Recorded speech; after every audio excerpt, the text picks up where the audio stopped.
Good. Okay, welcome everybody tonight to our September workshop meeting. Before we get started, I have with me tonight Councilman Bedetti, Councilwoman Lincoln, Councilwoman Santiago, and Councilman Moreau.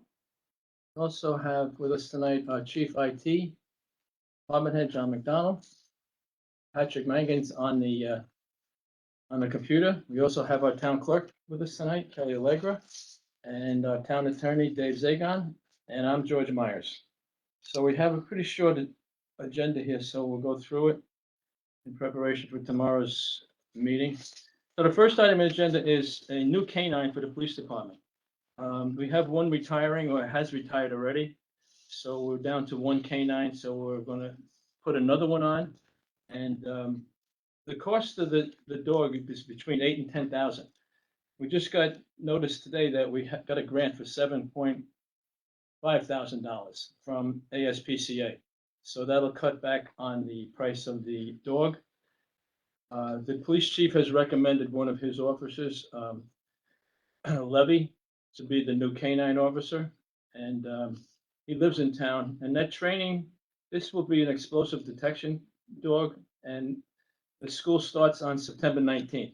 So the board has gotten all the paperwork on this, and we'll have a vote on this tomorrow night. So I think Levy's a pretty good choice. We all know him. He's been doing a good job here for us. So that will give us two canines.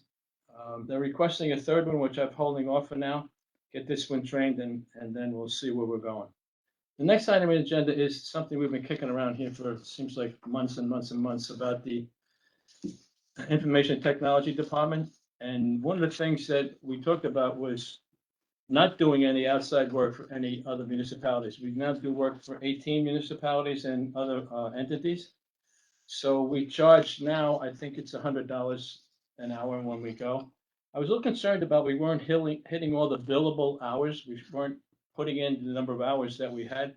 So I had some conversations with John McDonald, and he's kind of tightened that up down there. And now it looks like we're getting all the billable hours. So I think I'll just, for the board's information, where I stand on this now, I think that we should raise the rate to $125 effective 2023. It's now 100, right, John? Correct. And then that would give John time to notify these other entities that we're raising the rate. And two, I'm going to ask John McDonald every other month to forward to my office the billable hours that you have down there, so I keep a better track on what we're billing out to make sure that we are getting all the hours that we put in some time. And I want to be sure that we always have somebody here in the town. So I think in order to do that, John's asked for a replacement for Mr. Santiago, who recently left for another job. So my position would be for the board members that I think that we authorize the hiring, we raise the rate to 125, and I will forward those billable hours that I get every other month, each board member, and they can kind of take a hard look at it and see what they have to say about this. So at that point, I'll just go around the table, ask if anybody has anything they want to add. Stephen? No, I agree with that, but are we gonna still take on work or no? Are we gonna look to take on more jobs or? I think we probably have. Has anybody approached us about more work? Yes, Oh, the Orange Lake Fire District, there's another place down by Chester, I forget who. well, let's do this. Let's see how many people respond to that 125. Okay, And you might have some people drop out, then we can look at somebody, and then we'll revisit whether or not we're gonna do that once we find out if everybody's in. If everybody's in, then we can ask these guys what they think, and by then we'll be able to, so this is September, so September, October, sometime in November, before the 10th of the month, you'll submit to me the billable hours for these couple of months. And it'll be each and every other month, so I keep an eye on it and have the board members take a look at it. Did we want to feel out, like if there's 10 people that are gonna bail on the 125 Yeah. before we hire somebody, or? Yeah, we're gonna see how they Okay, feel. let's see what they do. Yeah, Okay. well, we got a call for lists, we got Yeah, right, interviews, and I think last time was a long process. I think we wound up putting it on Indeed and looking around for somebody, right?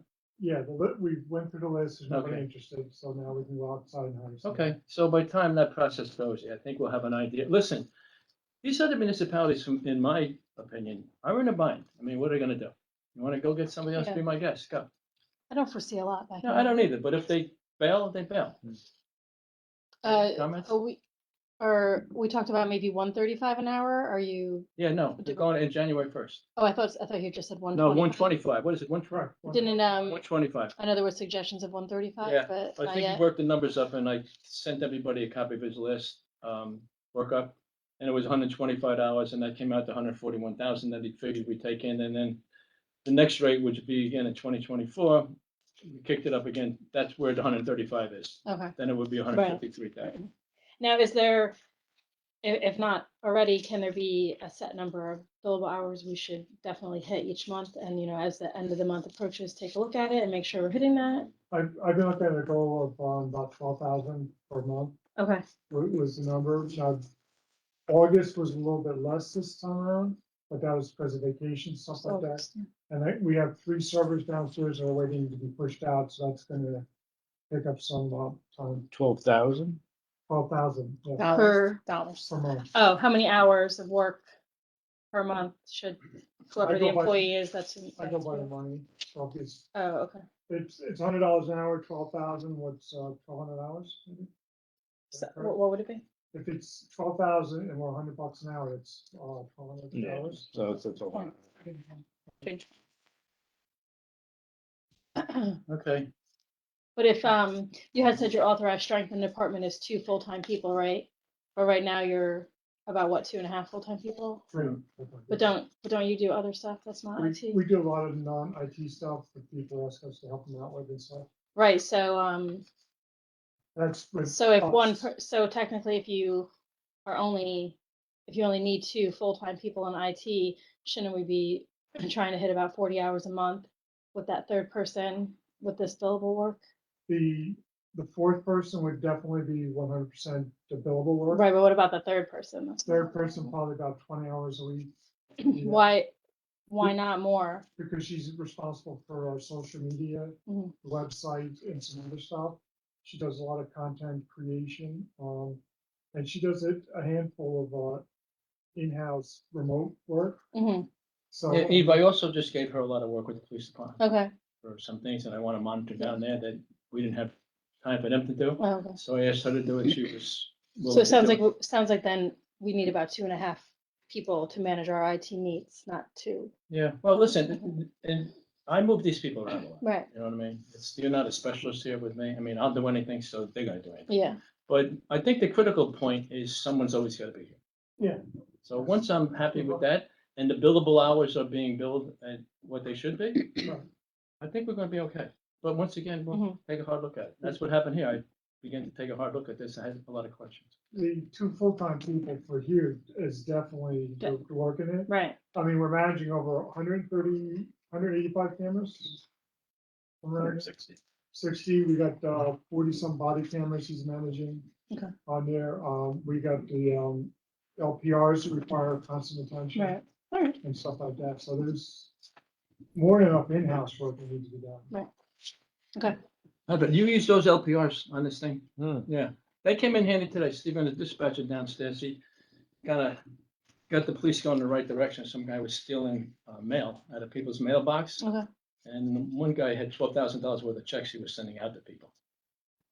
Guy noticed that his mailbox flag was the way it shouldn't have been. Right. And he looked and they were gone. So those LPRs came very handy today. I talked to Stephen about it and the chief said that he kind of ran it down. Good. So they do work and he's right, it takes a lot of work, those things. But we have used them many times and I think they're worth the money we pay for them. Sylvia? I don't recommend that we take on any additional departments, even if some drop off. Mhm. I tried to take a look in this, and I get a chance to look at each month, but I did 3 months. In 3 months, in January, March, and June, we had 525 hours. So that's way, above, the 120 per month that we're estimating. And I think it's more, to be honest with you, I think it's more than one person. What concerns me are the non-billable hours and even the stuff that we don't consider, because if you're, walking someone, if you're taking a call, if you're taking a text, you're getting quotes, you're whatever, that's a whole bunch of time that I know you're not billing because it takes 2 minutes and so forth. So it's a lot of time. Also, the amount of equipment that we're purchasing, that involves other people. It's not just, the IT department, whether it's purchasing and payment, all the additional stuff. So while I think we should raise the price, I think we should service the people that we have. I don't think we should take anyone else on. Okay, yeah, Thank listen, you. I think we'll cross that bridge when I see people Mhm. drop out, Yeah. and we'll see where we are. Steven? I spoke to John today, spoke to Yeah, you, right. and you guys seem to have a pretty good plan, so I'm with you guys. I think that give it a shot and see where we go. Yeah, so people know, I speak to these board members individually, probably every other day. One of them is around, and we go over some of these things there. As long as I don't have two of them there, it's okay. If I have two of them there, it becomes a meeting, but they individually pop in and have questions, and we go over a lot of stuff. And as Councilman Monroe said, he was in today, and we talked about this particular item. Okay, so John, you know where you're going? Yes, sir. Okay. The next item on the agenda is the continuation of this upgrade and expansion of our sewer treatment plant, the wastewater treatment plant. So we had something go out for bid. We only had two bids come in, and they were pretty far apart. The one was about 6 million, one was 3 million. So I began to get a little concerned about it. I spoke to Councilman Vedetti, who's oversees that particular operation as a liaison, and I spoke with the engineer, and I'm pretty comfortable with now taking the low bidder. What I was not comfortable with was him coming in with change orders later and kind of kicking the price up.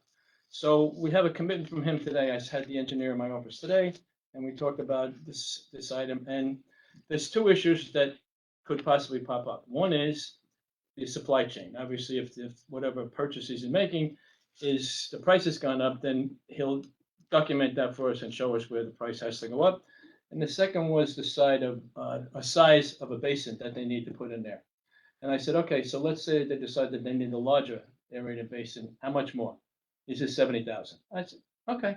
So those should be the only two things that should come in. So I think I'm recommending to the board and be on the agenda tomorrow that we award this bid to the bidder for the $3 million and change and see how it goes. But I think now that I'm comfortable with those are the only two possible change orders that come in.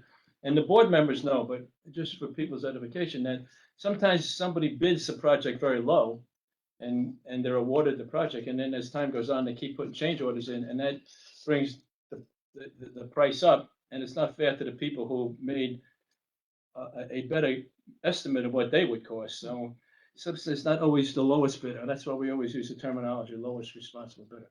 So that'll be on tomorrow's agenda. And I know that everybody's pretty familiar with all of that. We talked about it to death. Next item on the agenda is some vehicle and traffic code changes that we're going to propose. We'll probably do it all at once, probably in October. I'm thinking to get to this. But one has to do with the Heritage School down here, which was a bit of a disaster today. Everybody insists on driving their child to school. So we're having a lot of parking issues. So we have had this conversation with the county, since Union Avenue is a county road, and our paralegal, Justin Marina, has spoken to them. And they do not need to have a public hearing to put up no parking signs. So we're now looking to them to put the no parking signs up. And there was an email went out today from Jessica to them, and we're going to get an idea of when they're going to put them up. But it's a dangerous situation because they back up on Union Avenue when you're getting back towards Town Hall, and there's a curve there. And something's going to happen eventually. So I think that the school needs to get a little more involved, and we're going to do our part. We assigned officers down there. And today was the first day of school. It was raining out. It's always a disaster, but today was even more of a disaster than we expected. So I had a chief in my office today, and he's ensuring that tomorrow will be better. But I think we definitely need some help from the school, and we've had them in a couple of times, and they were receptive to helping us out. So those would be the no parking signs on Union. The other one had to do with some stop signs down at the new development behind Irish Eyes, the Farrell development, Lafayette Ridge. So Lieutenant Fayol had recommended putting in some signs down there. Dave Zagons had weighed in on this, and I spoke to Lieutenant Fayol. So we're just going to go with the two stop signs, and we'll probably do all of this. I have some code changes that I have to make for the year, and I'm gonna put them all together. Probably we'll do them in either October or November. And we have to do a public notice. I don't want to keep spending money on doing a public notice. So those are things coming down the pike. Next item on the agenda is a solicitor's permit that everybody has from Tacos Andy LLC. I think they were formerly set up at Maroney's. Our code department was down and told them that they needed a permit, so they showed up for the permit. So those are the public items that we have, and I kind of know that we have spoken to these items to some of you a few times. So at that point, Patrick, we're gonna sign off for the night, and we'll see everybody tomorrow night at 7 o'clock for the town board meeting. And that's it for those who are not on the board. Bye-bye.